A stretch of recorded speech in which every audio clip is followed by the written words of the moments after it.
I'm going to be doing more listening than I am talking. But I think we have to have a recognition that our policies improve the lives of middle-class people. Why are we not getting that across to them? How do we get out there and talk to them about it? How do we make the case that this will improve their lives? And I think you talk about the resistances. I think the resistance kind of takes on a life of its own in that people are showing up at this because they're angry about these policies.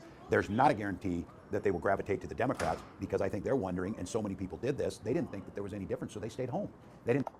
That's correct. People are not going to vote for the Democrats just because they're angry at the Republicans and Trump.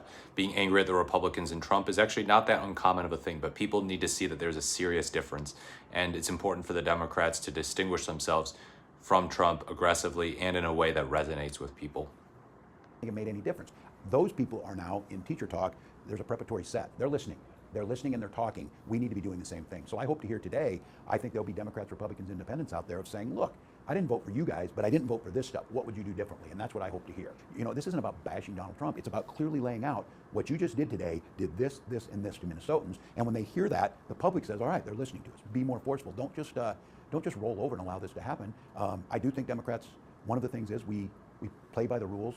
The institutions matter. We need to recognize that's not how these folks are playing. What Elon Musk is doing is simply against the law. The courts are saying that, and we need to be more forceful to say it's not going to happen. So I hear them. I don't think we have the answer to it yet, but I think if you're a Democratic elected official, you better be out listening to them because this is growing, and it's growing amongst independents. And it gives us an opportunity to try and bring those folks in and tell them why it matters for them to vote, and they should vote with us because these are the policies you'll get. You know, once the they do also need to stress the importance of voting.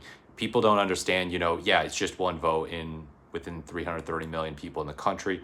Obviously, it's not going to make the difference. But if you're in a swing state, you have to understand how important this is. And if you're in a swing state and you feel like, oh, both candidates are just bad, you're going to need to suck it up and vote for the one who seems less bad. Because sometimes the one who seems just a little bit less bad is actually a lot less bad. I'm sorry to say that too many people see them all as way too similar, the candidates. Things would be a lot different if Kamala Harris were president right now. Think about what would be happening without Doge. Better stuff would be happening. Agencies would be functioning properly. We'd have fewer plane crashes. The economy would be doing better.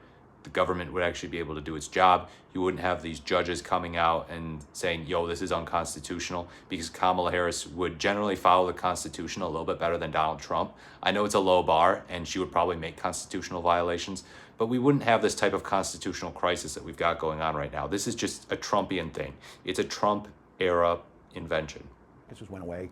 People forgot about that. And I'd be candid with you. I think for Democrats, Iowa started turning the other way then when we didn't have the attention here and we didn't give them enough of what they needed. This is an important state. It's an important state because of the ideas that have come out of here. This is the home of Norman Borlaug, Green Revolution. Yeah, so I think he's going to run for president. He's talking about Iowa.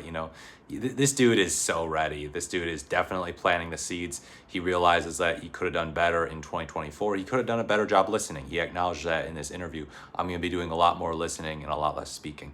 And that's what people want from politicians generally. We want someone who listens to people. And he's already shown signs of being introspective. He's like, yeah, no, we should unambiguously come out in favor of universal health care. Get some way. It doesn't have to be Medicare for all, but some way to ensure that everyone has health care, rather than just tweaking, making the Affordable Care Act a little bit better, a little bit more helpful. No, we need an overhaul. Listen to what people are saying. Listen to what the polls show, and do what's right. Let me know what you think in the comments about Tim Walz's comments here. As always, please like, comment, or subscribe to the channel. Thank you for watching, and I'll speak to you in my next video.